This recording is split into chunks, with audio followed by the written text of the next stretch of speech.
speakers today. I'm going to briefly introduce. First person who will be presenting is Dr. Barbara Poremba, emeritus professor from Salem State University. I grew up in Beverly, Mass, so I know where Salem is. And she's going to be talking about Lynn and the cases of 10,000 grip cases in Lynn, Massachusetts, the flu in 1918. Jonas Stinza is going to talk about Lawrence-Lithuanians and the influenza pandemic. And then we have two speakers. I think we have our youngest speaker of the day, Gwen Sweeney and Michael Sweeney. Oh yeah, right? Anyway, no, you're not the youngest. And they're going to be talking about the impact of the influenza and public policy in Lawrence between 1917 and 1919. Gwen is a sophomore at Andover High School, so everybody be nice to her, or I'll be coming out there.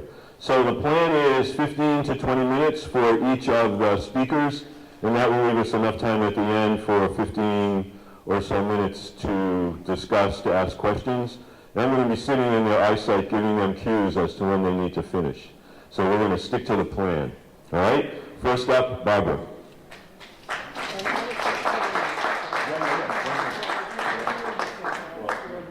No. But I'm going to warn you. Hello.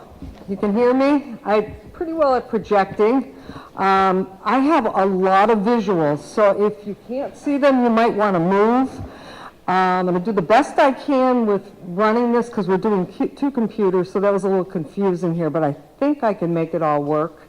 And just to let y'all know, I started my career here in Lawrence, very familiar with Lawrence, worked at Lawrence General Hospital in my first nursing jobs, and was an early nurse community outreach worker in what we called then the projects.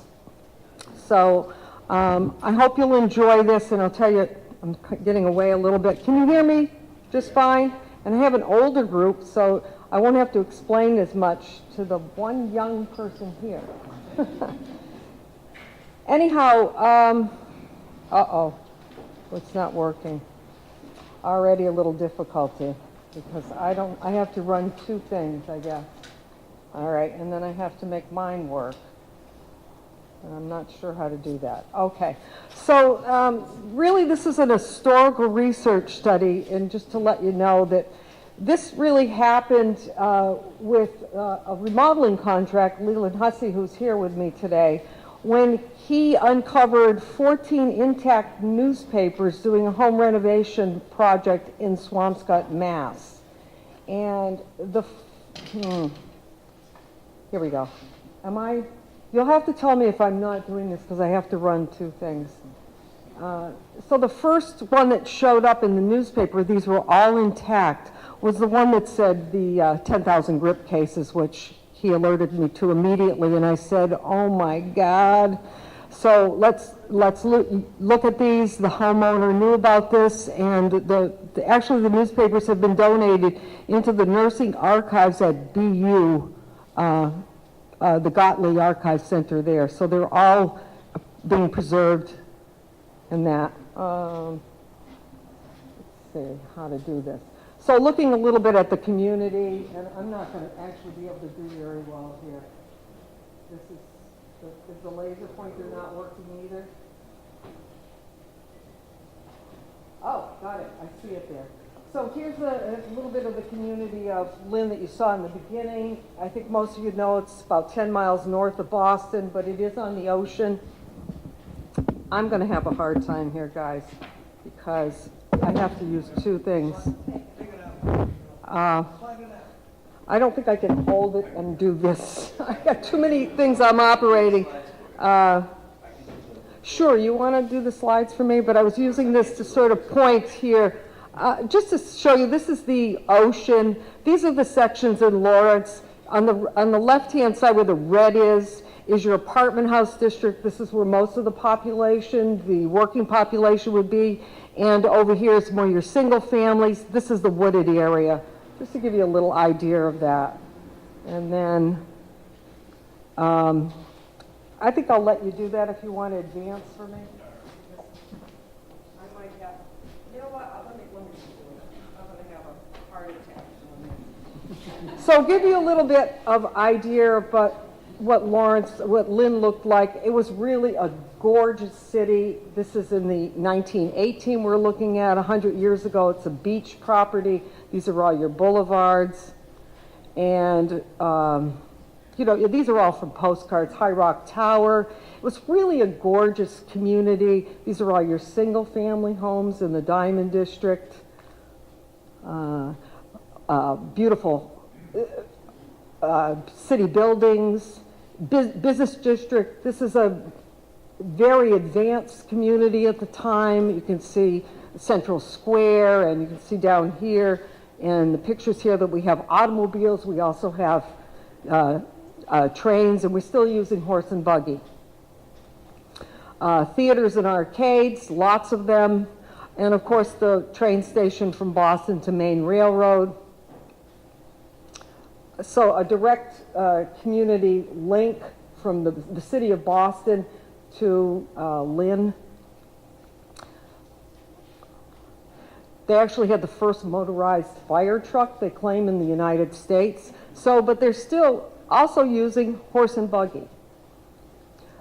Lynn had its main library, and it had, I believe, 7 local branches. Of course, in these days, we don't have radios, we don't have televisions. Information is received through the newspaper. So people go to the library. They're very populated areas. Lots of churches and synagogues, and just to give you an idea, that's just what I could find in postcards, a lot of them. We have a population of 90,000 in Lynn. The population now is 90,000. It's 10,000 less than in Lawrence, and your population in 1918 was also 80,000, and it's 80,000 now. Cemeteries. They actually had 2 high schools and 2 hospitals, which I thought was very interesting. And they had recently done a new addition over here. My laser's not working, but that's a new addition in the Lynn Hospital, so they could accommodate more patients. That zone again, because we're going to be looking at that, or where we divide it, that divide there where I can't get my laser to work, and right in here is Washington Street, and over here is where most of the multifamilies are, and a little bit up in here is where all the business would be in terms of factories.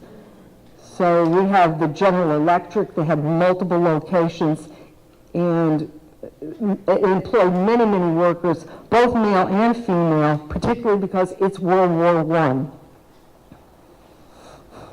It was the world production, the capital of the world. They had 234 factories. Who knew?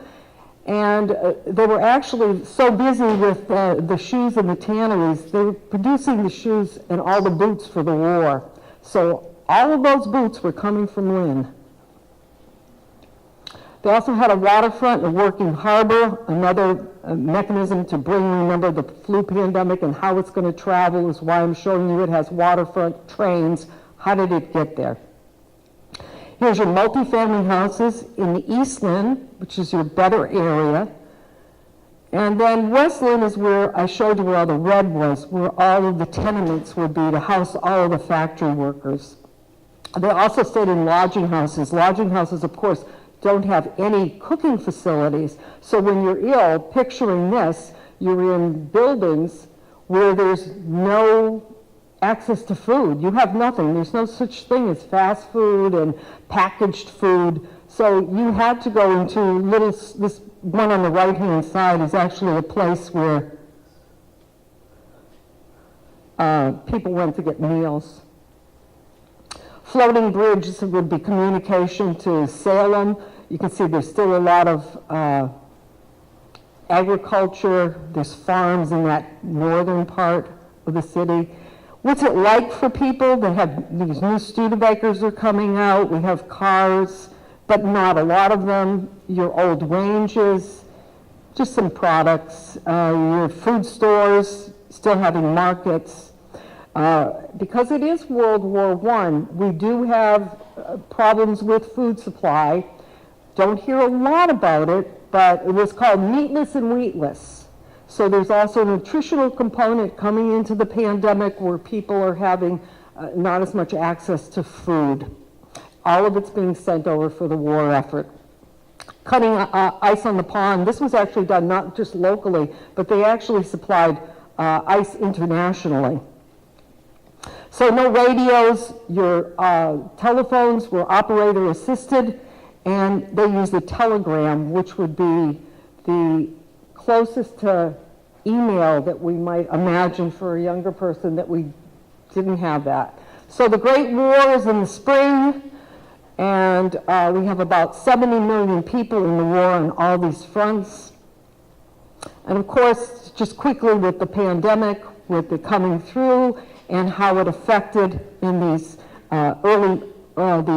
September and October is really hitting hard in all fronts. Of course, they called it the Spanish flu because Spain was not was okay in calling in publicizing the cases in their media. Everyone else was trying to keep this quiet because they didn't want anybody, their enemies, to know what the situation was and that they had disease. So it was called the Spanish flu, and it didn't start in Spain. Or the grip. We called it the grip here. How did it travel? In the second wave, there's the first wave. The second wave is what we're looking at now. It traveled from Brest in France, which was a port, and it came over to the United States on our ports. It also went down here to Sierra Leone and came over, and you can see just passed right around. So you got Europe, Africa, and the U.S. being the big places where it comes to by ship, and then from there it goes through the rails, and we spread it from the East Coast down on the coast and then to the west, and it moves. So here's sort of the numbers of how it affected with the morbidity. You can see we had maybe 1 million people who were killed in the United States. These figures seem to be going up now and people are examining it more. I know we said earlier maybe 50 million people worldwide, but the more I've read about the pandemic, it's believed that it's probably more close to 100 million people because so many were underreported, particularly in the developing countries. Massachusetts mortality. Boston, of course, was the epicenter that was hit extremely hard. You can see the deaths, and probably 200 a day in the height of the epidemic, which is September through October. That third week of September is when things really get heavy. So the newspapers, I call them the raw documents of history, and for this study, I actually had those 14 newspapers, 12 from Lynn and 2 from Boston. I find it interesting because the Lynn actually had 2 newspapers. The item was the other one at the time. And Boston had 9 newspapers. They actually called it Newspaper Row, where the street was, Washington Street, Newspaper Row. So the first case we believe happened out in Kansas. This is in the first wave. And 3 weeks later, you can see we have already 38 deaths. This is in the military, how it spread with the military. In August, there's a very small article saying that 2 Boston sailors were sent to the sick bay, but they thought it was ordinary flu. So nobody paid attention. 60 sailors are ill 3 days later. Everybody was pretty well preoccupied with all of the ceremonies for the World War I. Does that mean I have 5 minutes left? I didn't start till after 10. 10:02 you started. 10:22 you finished. Okay, so I'm just going to flick through then, y'all, okay? So we're not even there. Here's your drafts. Here's all the people going. Here's the Red Cross. Remember, all the children get involved. Boston wins the World Series. Nobody's paying attention. September 10th, small item. I think it's on the 3rd or 4th, 5th page. I can't see here, so I can't tell you. But now we see Army cots on Brookline and Quarry Hill. Not much attention. You can see September 10th. Now we have 500 out of 5,000, or 10% are ill. September the 13th, we have a small article that tells us again about 7 doctors, 11 nurses are ill at Chelsea Hospital, and 1 nurse has already died. So it spreads quickly. This is what the public is. We're going to split those and go right into the newspapers. Here's the first thing that I find is September 13, 2 victims of influenza in Boston. Next one is Monday, September 6th. I made this calendar because I'd like you to all look at that later and to see the intensity and how fast this spread. September the 16th, Monday, it says hundreds of grip victims in Lynn. Friday, epidemic not halted. We have, if I can see from here, I can't see the numbers. We have still like maybe 1,000, I think. Let me go walk over here. Hundreds, now it says 1,000 cases. We've gone from 100 to 1,000. Boston City the postmaster becomes a victim of the grip. Now Boston's attention has been alerted because he's a very beloved figure. It's a political position, and when he dies, we get attention. Young man.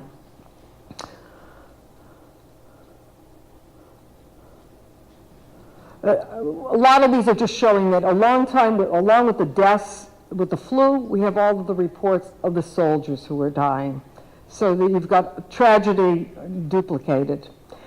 Death toll still rising. We have now between about 3,000 cases. We're organizing nurses. Of course, they're telling us it's a healthy community. And then we have, suddenly we've gone in 8 days from 100 cases to 10,000 cases. 10,000 cases with a population of 90,000. That's 1/9 of your population, and we're not over. This is just the beginning. So they actually seize a hospital, an estate. It was actually seized by the public health department. They took it for a hospital. Everything is pitiful. Boston starts closing schools, and Lynn is behind. They wait 2 extra days before they finally close the schools and the theaters. So on Thursday, September the 26th, now this is, 10 days after the hundreds of cases, we have the commissioner trying to get doctors and nurses, and he's calling down to Washington. In his answer, he is asking for 500 doctors and 10,000 nurses. And Washington says, we can give you all the docs you want, but not 1 nurse. We have no nurses. This is a state and national problem now. There's not enough nurses. Here's your victims.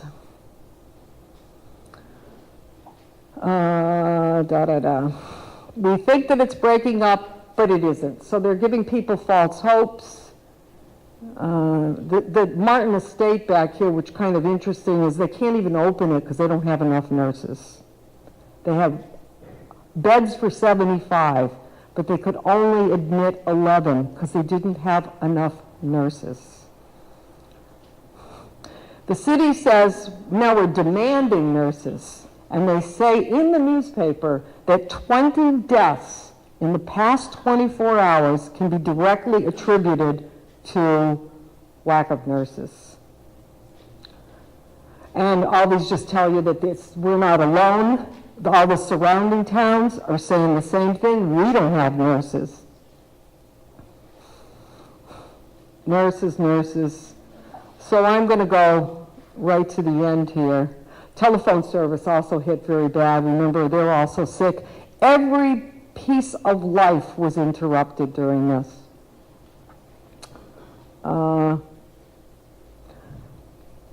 So finally, Sunday, we're finally closing the churches. It was a very difficult thing to get churches to close. And they didn't want to make that statement, but finally here in the 3rd week here, we're now into October. This is October 6th and 7th. that long it took to make this response, to close. And then we start to see some benefit from this. And I'll go back to here. By really the October the 22nd, after a 2-week closure of the churches and 3 weeks of schools, they finally reopen and the epidemic starts slowing down.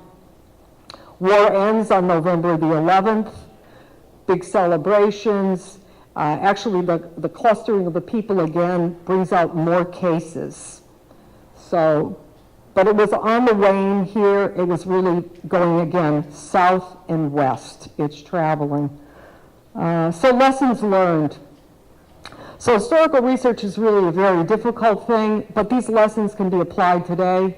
Between 300 and almost 500 people in Maine died. This was about 100 a week died. Picture that, 100 a week in your community dying. It disrupted all of the life in the community in the areas. We certainly need a lot of coordination between all agencies. And the protective sequestration really worked. Social distancing really worked, and natural barriers. Nahant, which is a little island connected by a causeway, really had no cases because of the distancing, the geographic distancing. And we certainly need to prepare now. What I really picked up in my study was this bright red alarm with we don't have enough nurses. And I've never heard this before. Had I not looked at this in this detail, I wouldn't have seen what was written in the newspapers. The nurses, they should all be really commended for their work. They ran the 2 hospitals, the Martin Emergency Hospital, the Children's Emergency Hospital, the Home for Newly Orphaned Children, and they did home care and the public health nurses. They all worked tirelessly for a 6-week period. And remember, they were the most in demand. So picture what the workload was of these nurses who worked from morning till night. And many of them, about 60%, were ill. And I'm saying the shortage of public health nurses is really a national concern. The Medical Reserve Corps that we know that we're talking about, and I saw this and it was an alarm to me when Governor Scott came out with Hurricane Irma, and he said, we need 1,000 nurses. And I went, wow, 1,000 nurses? We're just not ready. So I would like to suggest that we might want to consider relooking at the United States Nurse Corps, which was developed in World War II. I don't anybody know anything about the Nurse Corps? So that's another topic. But they would be similar to the National Guard and would be activated for any kind of national emergencies, for epidemics and disasters. And my final word is we can always find buildings and supplies. Trained nurses, not so much. So I thank you very much for your attention. And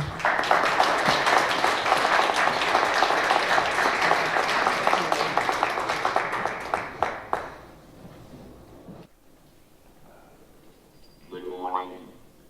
My name is Jonas Stanza. I'll be doing the presentation because of my laryngectomy that I just recently had. David Meehan will assist me in reading some of the scriptures so it doesn't tie my voice. The first line is always AA with the cross, and that was the little winged symbol for eternal rest. That is because all of these people were human beings. Something that we need to remember, each person wasn't a statistic but a person. The second slide is of the Kantichka. It's an 850-page book that was sung during every wake and funeral. When they stayed overnight, they would first read the complete book and then return back and read it again a second time. And it was sung by the women in harmony.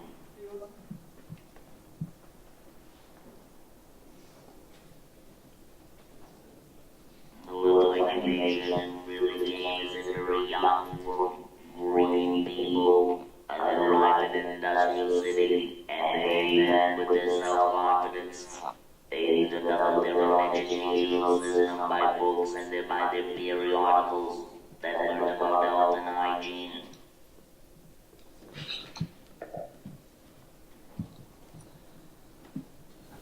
while Jonas' focus is on the Lithuanian community, a lot of what you're going to hear in this presentation can be applicable to most ethnic groups. But this is the group that Jonas knows well. The Lithuanians, like other ethnic groups, organize various social, religious, and political organizations and society as they began to arrive in this country. But first, let us answer the question, who are these people? The Lithuanians are a branch of an ethnic and linguistic group called the Balts. They remained isolated from the rest of Europe and did not accept Christianity until 1430. That's late. With the influence by other nationalities, the first real wave of migration only started in the late 1880s and 90s. Many of them arrived in this country as young individuals without extended family members, thus the social organizations are very important. They sponsored other young family members, according to strict USA immigration guidelines. They were very active in the 1912 strike and learned to organize themselves. They organized a Roman and National Catholic Church, religious organizations and societies, several progressive and socialist political organizations, and organized a naturalization citizen club for their citizens to become American citizens. They had 3 Lithuanian schools, 3 separate libraries to pump out the language and educate their people. A New York City Lithuanian newspaper wrote about the Lawrence Lithuanians as being a very backward and unsophisticated group. This was validated by the 1913 federal case study of Lawrence's population, and to determine that 89% of the local Lithuanians were farmers from small villages and hamlets with a minimum of a home education. This is because under the Tsar, the Lithuanian language and culture was outlawed. Most Lithuanians read several Lithuanian newspapers. They didn't learn to read at home. And would have several papers which would have regular articles on health, hygiene, such as insect infestation and body parasites. The organization, Lovers of the Fatherland Society, promoted and printed educational books amongst the workers. The benevolent societies such as St. Anne's and St. Elizabeth for women, and St. Casimir and St. Lawrence for men, would provide some level of health care for their members, such as doctor's visits, which could determine sick time, cash benefits for lost pay due to illness, and an honor guard at their funeral and wake. This honor guard was important because very few Lithuanians at the time had extended families in this country, so the society became their family. At another level, there were 3 alliances, which was called the Session. It was the all-inclusive, the Roman Catholic, and then the Socialist. They would provide health benefits, support for the orphans and widows of those workers who died, and also a life insurance policy. This is something was practiced amongst many of the Eastern Europeans. The local newspaper in 1918 all seemed routine. Everything was very patriotic. There were posters that talked about, food rationing. The stress within the society was very obvious. There were many articles about the meatpacking district, the meatpackers exploiting and profiteering, and their justification of what they were doing. And then also that there was the need for the textile industry to provide for the World War I war movement. They talked about wage readjustment as the weavers went on strike, and also to abolish the premium system. Little did they know they were paving the way for the Great Strike of 1919 in Lawrence. Some researchers suggested that the specific variant of the virus in 1918 was of an unusual and aggressive nature. In Lithuania, the epidemiologist suggested that there had not been a bad case of the flu in Europe since 1889, and that particular generation had not been exposed to the flu and had no antibodies in their system. This does not answer why it was the young, healthy, viral men that were the main target of the virus. The trench warfare of World War I helped to spread the flu. One reason the Germans lost the war because their soldiers were dying at an extreme rate from the influenza. In 1918, many soldiers returned to the States and were received at Camp Devens, which was only 33 miles from Lawrence. Camp Devens had become ground zero for the spread of the virus in the area. September 1918, Lawrence City death records show that many of the first deaths were of Lawrence servicemen who had died from the virus while on base at Fort Devens. Shortly after that date, 4 and 5 Laurentians were dying daily from the flu. These death records provide a variety of information, talking about the doctors who treated the patients, the 18 undertakers in Lawrence that served their various ethnic clientele.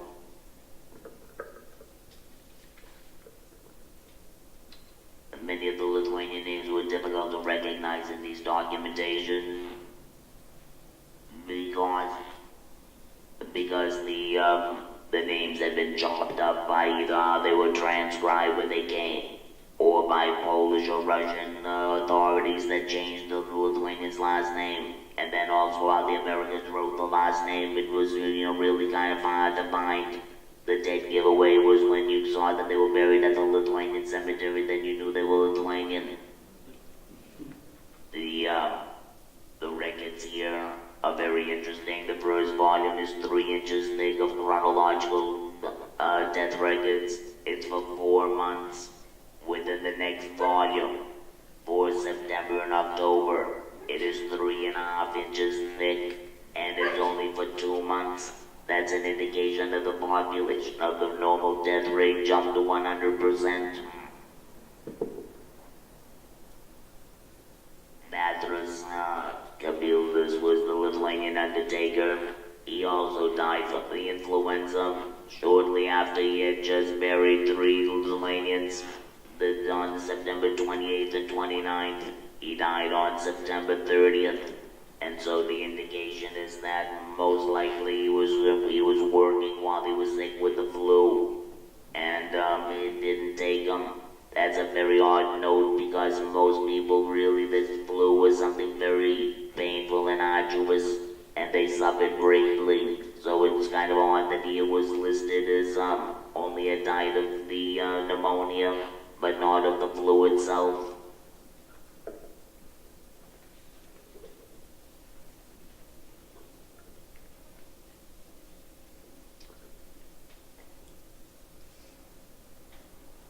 This brings us to the person that I really kind of hear my story about, and that's Julius Oxtenas, who was a relative of mine. He also died of the flu, and I knew much about his story because I would deal with his family. When I was a young high school student, I would sit with his widow, who at that time was 77, and she would tell me stories all about our husband died, how they came to this country. And when I had donated this photograph to the Lawrence History Center and it was put on their website, we had all kinds of charlatan explanations about this is my family, this is this, and everything else. So I really wanted to use the opportunity of this forum to state who this person was and what were they doing. Julius was a weaver. His wife was a translator in the court system, and also she was a worked in the mills. He had been out on strike that period, and then came down with the flu and died.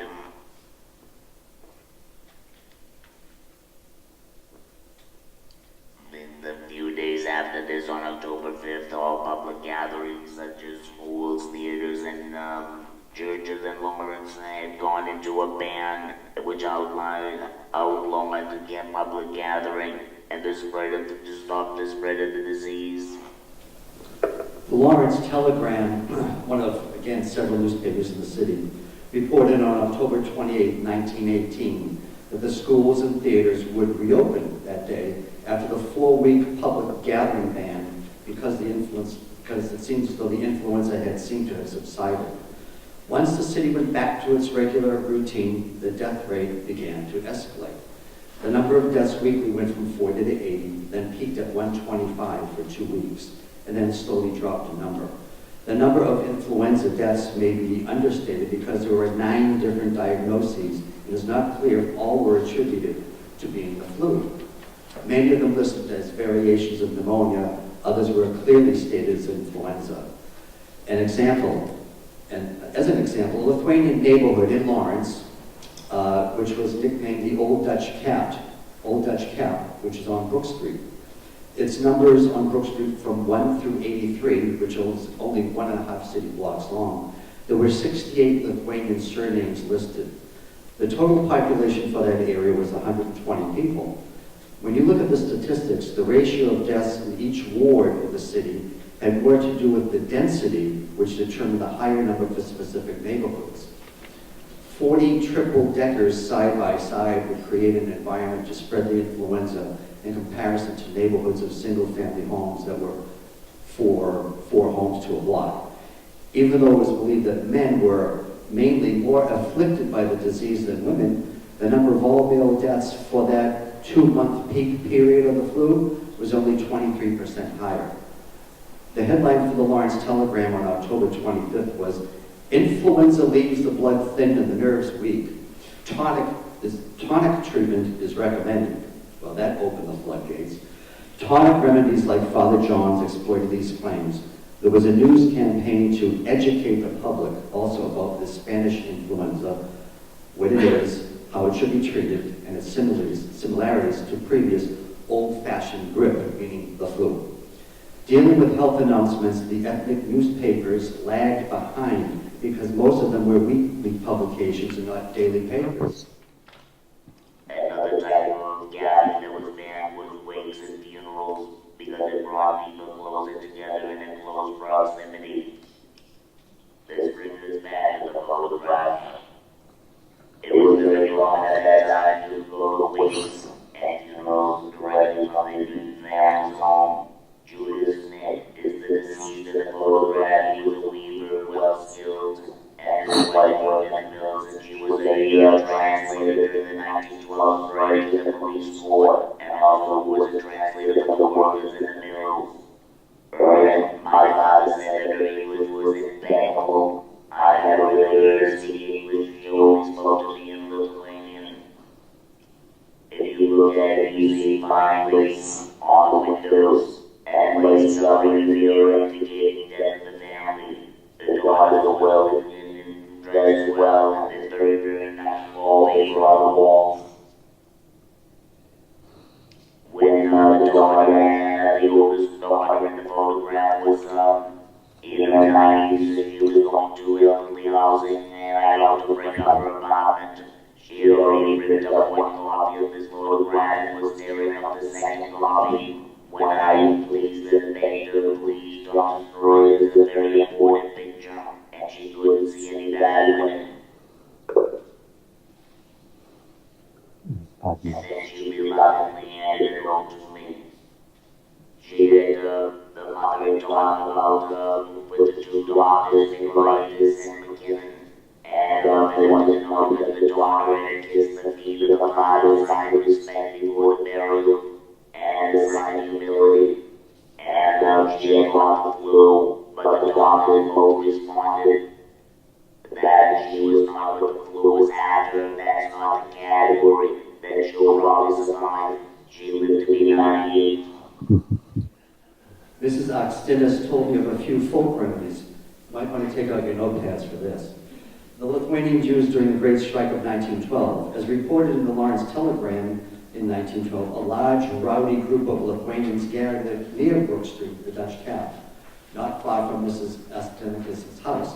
The crowd tried to free a striker from police custody, but they were attacked by the police with spokes and clubs. There were many head injuries. The Lithuanian women went about collecting spider webs from their cellars to put on the open wounds to help against infection and use an ointment called Oistia to clean the wounds and to promote healing. It was made up of grated onions, sweet oil wax, yellow soap, and sugar. I remember as a child these home remedies and early pharmaceutical brands that were in my household. They were purchased from Lithuanian peddlers that came door to door.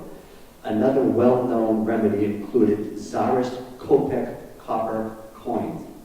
I practiced that line a lot. They would be shaved down and the flakes would be put into water to drink for arthritis. When I questioned Mrs. Sokinis why a U.S. coin was not used, she responded that the high quality of Ural Mountain copper was the trick. The only one that worked. The level of these remedies was quite extensive. In fact, a pharmacist named Jatulis printed a glossary of hundreds of herbs with the Lithuanian, Latin, English translation.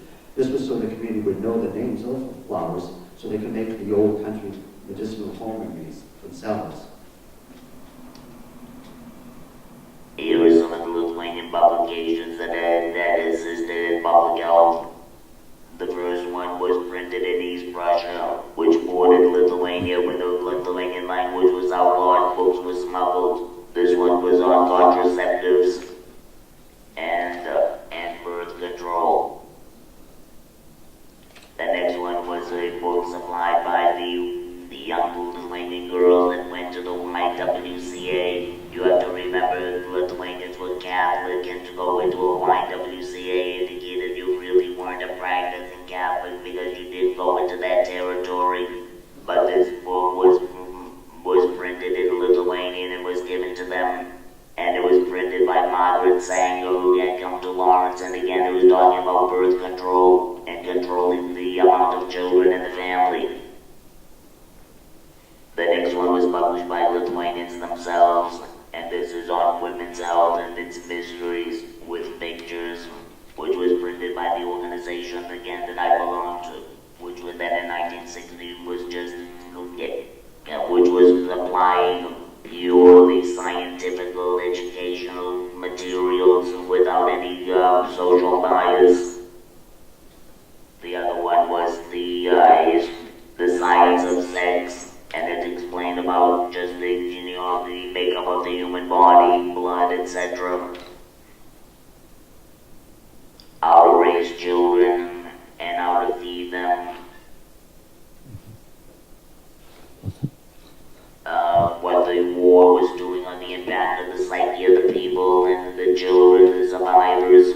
I find some of this material to be very progressive because as we talk about the drama that occurs with Iraq and everything else, those Lithuanians were doing this 100 years ago.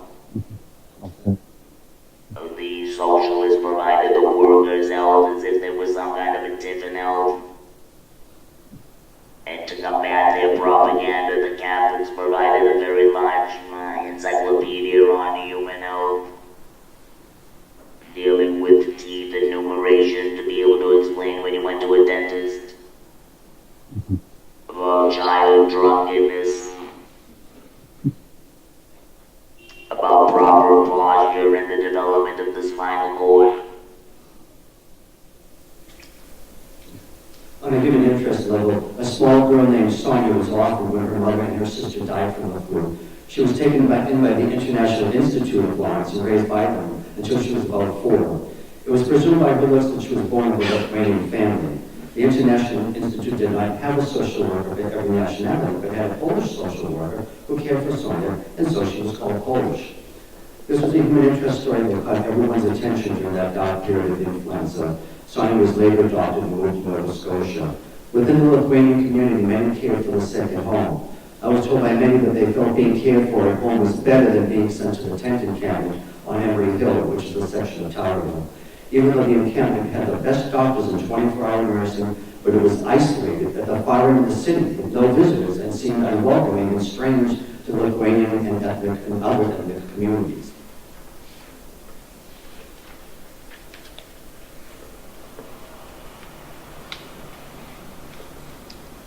Later in the 1960s, times had passed and the influenza just became a part of our city's history. The only other recollection that I have is when I was a child, we would go and play double dutch and skip rope at the Lithuanian Citizens Club, and the little ditty that we learned was a little bird, his name was Enza, open the window, influenza. As you can see, it matches the double dutch. This little ditty was just as macabre as the other ones that we used to sing, was Ring Around the Rosy, Bottle Full of Posies. But again, this was a leftover from the 1912. I hope that you found my collection and the interviews and insights of the Lithuanian community in Lawrence as something insightful and interesting. The material that I have is more extensive, so if anyone wants to read the full paper and see the pictures, I'd be very happy to provide them with it. Thank you for your attention. Thank you. And thank you to David for his assistance.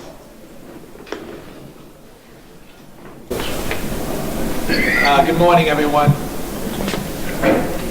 Good morning, everyone, and thank you for attending today.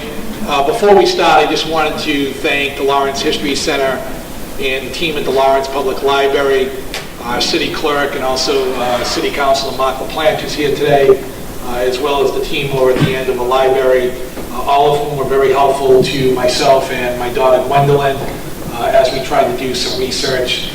And I think that we uncovered some interesting items that we're going to go through today as we do this presentation.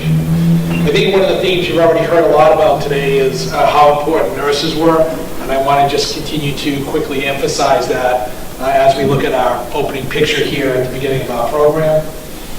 Presentation agenda, we're going to walk through the fact that there were really three intersecting infectious diseases going through Lawrence and probably some of the other surrounding communities during that time period. Like the other speakers, we're going to try to humanize the impact of the individuals and not just make them statistics, as Jonas mentioned during his presentation. And towards the end, we're going to do a call out about really what would be a more proper remembrance and honoring of the individuals involved. So one of the interesting things we discovered in doing our research that I don't think a lot of people are conscious of is that there was actually a really significant outbreak of measles right before the influenza epidemic hit Lawrence. And my daughter Gwen has some of those statistics that you can see up there that she'll walk us through now.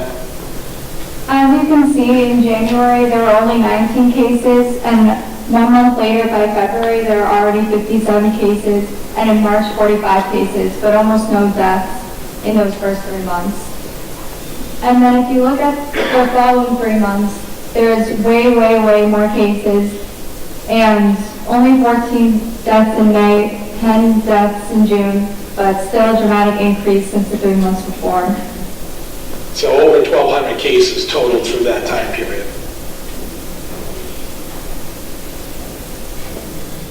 Then you see one last spike in July, just about 100 cases.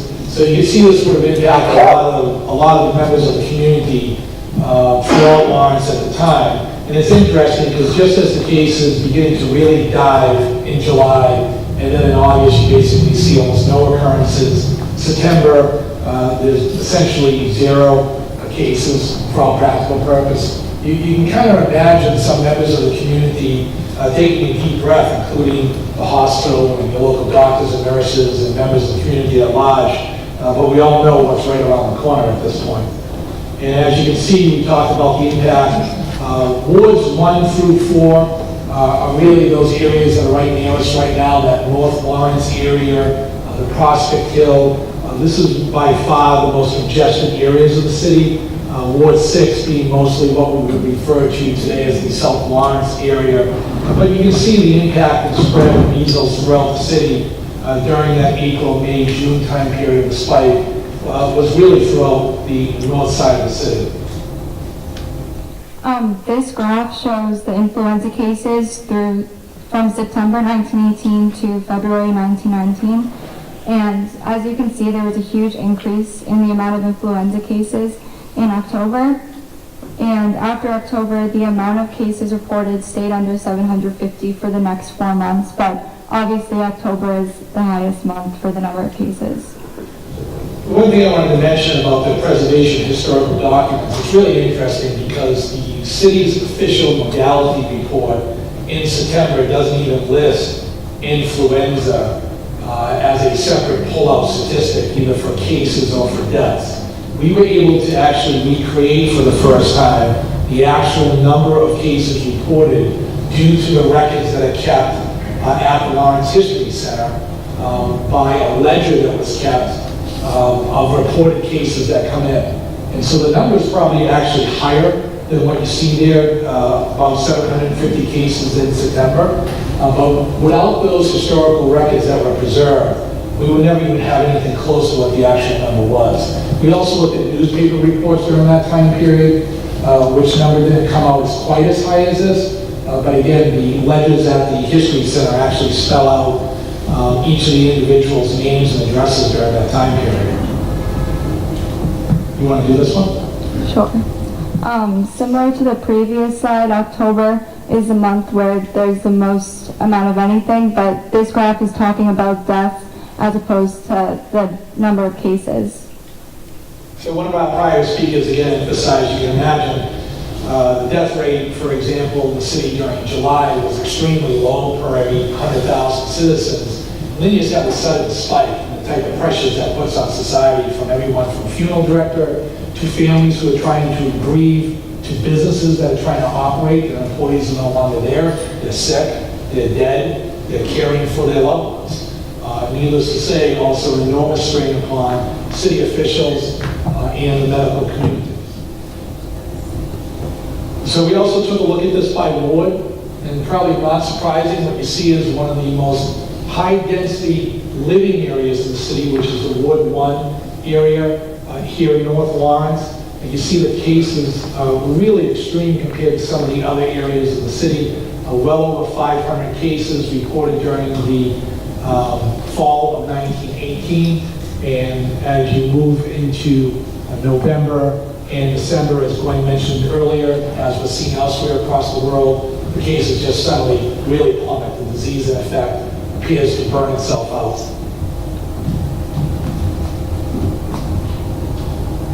You see a similar situation with total deaths by ward. Again, Ward 1 during that month of October, over 35 recorded deaths. And you see a similar situation again in the higher density areas of the city. Again, that Ward 6, in essence, represents the entirety of South Lawrence. So you can really see the impact is mostly in North Lawrence, both the numbers. We often talk about the high density rates which still exist today for a city like Lawrence as far as living conditions go. But one thing to keep in mind that I think is interesting is that the individuals in that time period were also facing what I would call a high density in their working conditions too. They were literally standing on top of each other within mills when they went to work. You know, I think this is interesting, and one of Jonas's death certificates showed this also. The CDC has done a lot of studies, have other institutions across the world making the connection between low-bod pneumonia and the influenza epidemic. So what you see, particularly on a lot of the earlier death certificates, in the very early end of August, beginning of September, is this cause of death suddenly starts to spike a great deal. And I think I'm in pretty good medical standing to suggest that the real cause of these deaths, in essence, were the influenza epidemic that went through. So people were probably infected with influenza, their bodies overly responded, their immune systems attempted to fight it off, and then the official cause of death was listed as a form of pneumonia, which is highly associated with influenza. And I think it's important because it tells us that the death rates here in Lawrence and in other communities are actually much higher from influenza than what we would initially realize, because these deaths are counted as separate reportable causes of death, not necessarily listed with influenza. And certainly at that time period, that combination was not as easily directly made. And as you can see again, paralleling the effect that happened with influenza, all of this spikes at the same time period, beginning in September and then into October.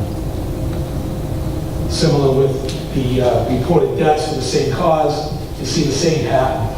So it really is no accident. It's completely a tie-in. It should be recorded, in my opinion, as deaths associated with influenza. What you see here is the first publicly reported influenza case, and it states that Roy E. Blanchard was sick with Spanish influenza. This news article also states that all cases should be reported to the Board of Health, although as yet none have been. This shows that the disease should have been taken a lot more seriously than it was at first, at least, and people should have been reporting that they had the disease so they could have gotten help and prevented it from spreading more. And also, his wife died shortly after him, and she was pregnant when she died. And this shows that influenza can wipe out an entire family. So it's interesting because we did track this down. This is the first publicly recorded case in the newspaper, September 16. He actually dies on the 16th. We have the other two pieces of information there because some of the prior speakers mentioned the war effort in World War I was so predominant in people's minds for the obvious reasons during the time period in the newspaper coverage. This is his official death notice that occurred. He lived on 355 Broadway here in the city. He was from a prominent family in Andover, a well-educated gentleman who worked as a cost accountant in one of the bigger mills in Boston. We heard earlier that obviously the impact started earlier in Boston. You probably maybe take an educated guess that he was probably infected while he was either at work or traveling back and forth from Boston. This is his official death certificate. Based on our research, this is indeed the first death certificate in Lawrence that actually listed influenza as the cause of death, September 16, 1918. And as Gwen mentioned, his wife attends his funeral. Obviously, they were home living together. A woman of almost 28 years of age. She was pregnant at the time. 10 days after his death, she also dies. And interesting, going back to our prior conversation, you can see that the official cause of death listed for her is lobar pneumonia. Clearly, she's a victim of influenza, at least in my opinion. And again, I think we're on pretty good medical ground, as Gwen mentioned. In essence, the entire family just got wiped out in the course of 2 weeks because of infectious disease. Want to take that one? Yeah. So not only did influenza have an impact on the community of Lawrence and the surrounding communities, but also impacted the soldiers. Lieutenant Justin A. McCarthy died from pneumonia that followed the attack of influenza, and he had been stationed at New London and was an assistant surgeon for the influenza outbreak, which is probably why he ended up getting this disease. So it is interesting, if we just go back for 1 second, you see sort of the competing headlines. This is September 27th, again showing how quickly everything developed. Influenza kills many local soldiers. Spread of disease is continuing here. You have competing stories talking about how many of the local soldiers who are obviously out of state are dying from influenza while the disease continues to spread rapidly throughout Lawrence. And just further on that note, based on our research, we were able to determine that at least 20 Laurentians who were in service to the country at that time actually died during the war from influenza. A number of them died in France, including Private Charles Sullivan, Private Thomas Fleming, Corporal Edward Costello, Sergeant Ernest Forrester, and Corporal Jeremiah Cronin. And as Gwen mentioned, the previous gentleman was an assistant surgeon in Brooklyn with the U.S. Navy. He got transferred to New London, Connecticut to serve there. And within a week to 10 days of transferring from Brooklyn as an assistant surgeon dealing with people who had influenza, he died himself. Now, this just gives you a little bit more flavor. You start to see more death reports in the newspaper. You see big public events. Like baseball and other sporting events that were going to be held in Lawrence are shut down. Trying to deal with polo back. Yeah, that itself may be the most noteworthy thing we found. But that was canceled. That may have been the end of polo in Lawrence, for all we know. It's also interesting the way the newspapers, as well as the death records, describe some people of other backgrounds and nationalities. Obviously, like today, Lawrence is a city of immigrants. Sometimes the causes of death, the medical examinations, in my rough opinion, don't seem to be as thorough as they were for some of the other members of the community. I really think this was a great find. When we originally started to do this, we weren't involved in this particular effort. we were doing some research regarding my own family and our own history related to tuberculosis.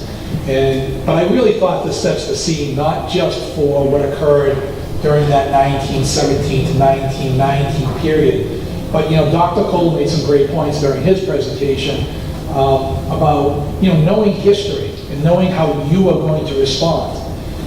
These are some great newspaper accounts from December of 1917, basically 11 months before influenza hits the city. And there's a heated discussion that occurs over the tuberculosis hospital in Lawrence. Let me know if this controversy sounds familiar to you at all about events that have been going on recently. So the Alderman Maloney and Chairman of the Board of Health Murphy are upset at this meeting because their concern is that citizens and taxpayers are unable to gain admittance to the Lawrence Tuberculosis Hospital because of a large number of foreign-speaking individuals getting treatment at the hospital. And City Physician Sullivan objects to removing any of the patients. They were demanding that he clear the hospital out of foreign-speaking individuals. He says, as long as I have control, I will not put any person out of that hospital indiscriminately, not even for Alderman Maloney or for this Board of Health. We receive a bounty of $20,000 a year for state cases that are treated here. And he makes another point that some foreigners would not stay at the Tewksbury Hospital location if they were sent there, but would simply return home and further spread the disease. I just want to lean on that for 1 second, because I think a lot of time, we try to game out in our laws exactly every step that should happen. And in my opinion, usually what happens is you end up over-legislating. But, we can get authority from our laws. We can get authority from our regulations. And certainly at this meeting and during this time period of policy, an elected alderman was of some standing, had some sort of legal authority. The chairman of the Board of Health clearly had some sort of regulatory authority, but not the written authority to force people out of a hospital setting. Now, the city physician probably had less codified legal authority and regulatory authority. He certainly didn't have any written authority, legal authority, to decide who would or who would not remain in the hospital. But what did he do? He stepped into the breach. He stopped a conversation from occurring. He stopped the verbal authority of two other members of the community who were going to go down, in my opinion, the wrong road, by standing up and using moral authority to switch the conversation and to move forward. One other thing that I think we actually may have uncovered here, I mentioned before that Gwen and I were able to find the first recorded documented case of influenza in the city. I think we may have actually found what I would call the real true first case of death by influenza in the city of Lawrence. And that's reflected in this death certificate here. A young woman of Italian background, 42 years of age. She died about 2 weeks, a week and a half before Roy died. The cause of death is listed as lumbar pneumonia. She was a mill operator. You see that position a lot in these death records. And I would suggest that she's probably more reflective of the actual first death. And just in wrapping up, I do a lot of study in the past related to the Holocaust, and I do think remembering is in essence to honor people. And it really strikes me that across the world, despite the death toll and the impact economically and socially, there are very few formal remembrances for people who either died from influenza, who were struck ill by it, or for the nurses, doctors, and other volunteers who helped out their neighbors and colleagues during that time period.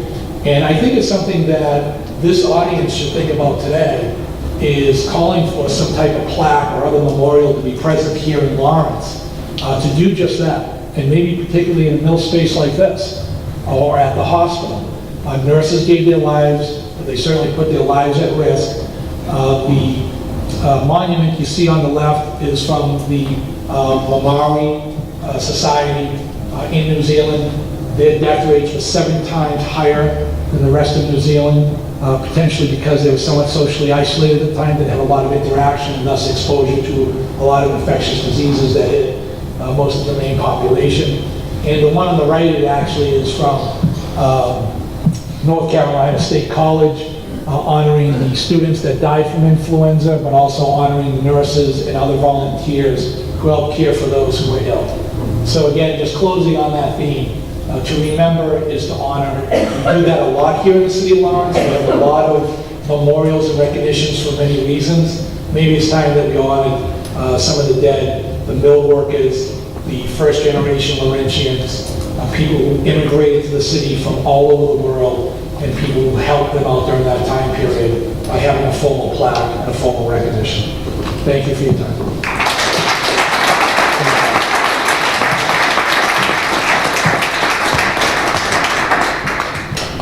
So we have about 6 or 7 minutes for questions, comments, questions to the panelists.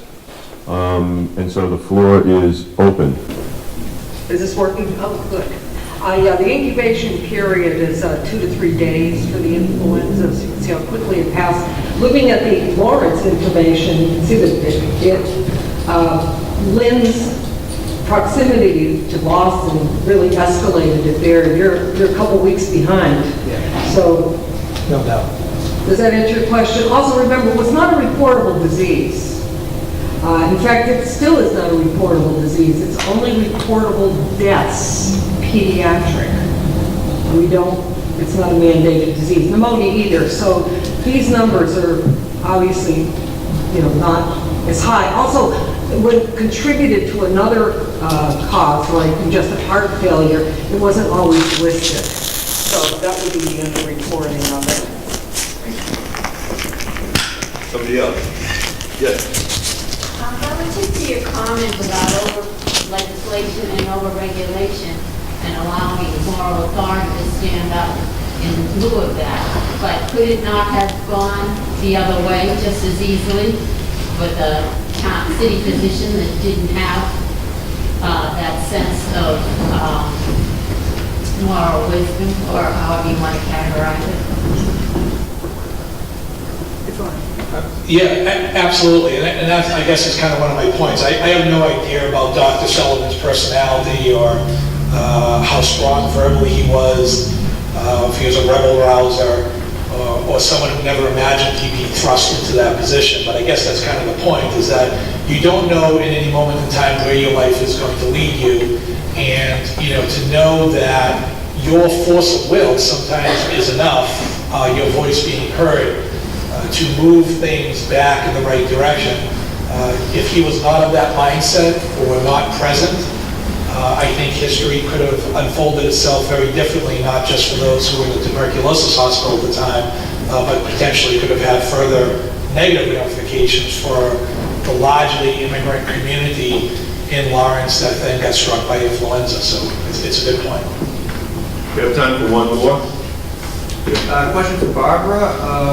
You mentioned that Lynn was 2 days late in closing theaters and things.